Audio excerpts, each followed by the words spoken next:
আসসালামু আলাইকুম। Casual cooking পক্ষ থেকে আপনাদের সবাইকে স্বাগত। আজ আমি লিচুর আচার বানাবো। লিচুর আচার বানানোর জন্য আমি লিচু নিয়েছি, আর লিচু আমি ধুয়ে মুছে নিয়েছি। এবার আমি ছুলে নিচ্ছি, আমি আপনাদের কেটে দেখিয়ে দিচ্ছি। এবার আমি এইভাবে একটা ছুরি দিয়ে কেটে নিচ্ছি।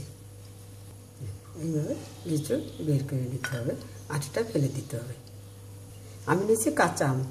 দেখেন একটা আটি কিন্তু অনেকটা শক্ত হয়ে গিয়েছে, ছোটো ছোটো পাতলা পাতলা করে কেটে নিয়েছি। কেটে ধুয়ে তারপরে লবণ আর এই যে ভিনেগার দিয়ে মেখে রেখেছি, তারপরে কিন্তু একটু পানি পানি হয়েছে আম।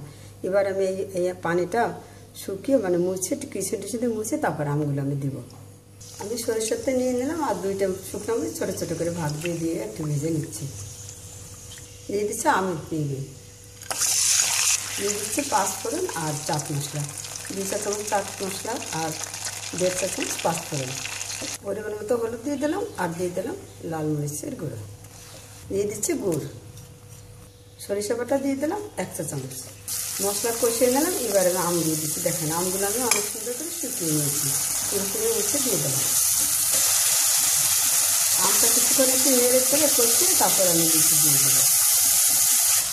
চাট মশলা দিয়ে আচার তৈরি করলে চাট মশলাতে সব প্রকার মশলাই দেওয়া দিয়েই মানে গুঁড়ো করে নেওয়া হয়। চাট মশলাটা তাই অনেক সুন্দর ঘেরানো হয়। আর একটা সামান্য পাঁচফোড়ন দিয়ে আর এই চাট মশলা দিয়ে আচারটা তৈরি করে নিলে আচার অনেক মজা হয়। এই চাট মশলা তৈরি করে আমার অলরেডি ভিডিও আছে, যেই ডেসক্রিপশন বক্সে দেওয়া আছে, চাইলে আপনারা দেখে নিতে পারেন। আচার থেকে খুবই সুন্দর ঘেরান বেড়েছে। আমি গুড় দিয়েছি, আপনারা চাইলে চিনিও ব্যবহার করতে পারবেন। আম নেড়ে চেড়ে কিছুক্ষণ কষিয়ে নিলাম আর পানিটা একটু শুকিয়ে নিলাম। এবার আমি দিয়ে দিচ্ছি লিচু।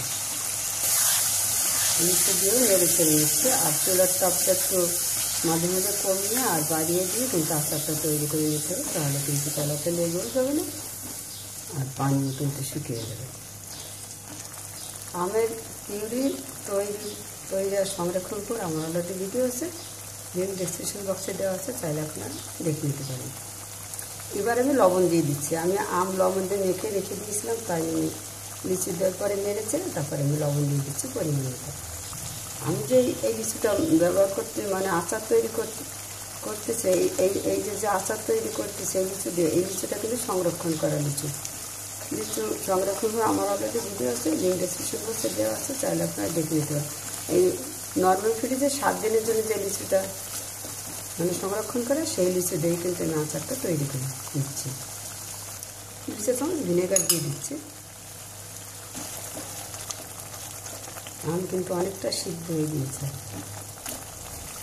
দেখুন কম তাপে রেখে রেখে কিন্তু আচারটা আমি তৈরি করে নিচ্ছি। আর আচার থেকে পানি কিন্তু শুকিয়ে দিচ্ছি আর আম পুরোপুরি কিন্তু শুকিয়ে দিয়েছে, মানে নরম হয়ে গিয়েছে। আমি 1 চা চামচ লেবু দিয়ে দিলাম।